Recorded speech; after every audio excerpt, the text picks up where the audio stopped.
Hello friends, এটি হচ্ছে string of বানানা বা বানানা স্ট্রিং, যাই বলুন না কেন। আসলে এর বাংলা হচ্ছে কলার দড়ি, অর্থাৎ কলার মতন দেখতে, যেমন দড়িতে বাঁধা থাকে ঠিক সেই রকম। এই জন্য এর নামটা এই ধরনের হয়েছে। প্রকৃতপক্ষে এটি স্যাকুলেন্ট গাছ, কাটিং থেকে এর চারা করা যায় এবং সম্পূর্ণ ইনডোর গাছ।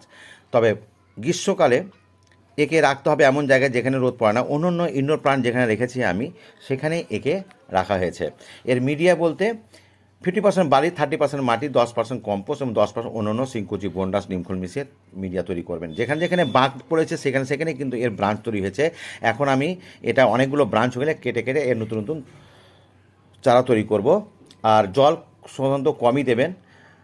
আশা করি আপনাদের মোটামুটি ধারণা দিতে পারলাম। দেখতে খুবই সুন্দর এই স্যাকুলেন্ট প্লান্টটি আপনি হ্যাঙ্গিং টবেই রাখবেন, খুব ভালো লাগবে। পছন্দ হলে বন্ধুরা অবশ্যই আমাকে ফলো করে সাথে থাকবেন এবং ইউটিউব থেকে সাবস্ক্রাইব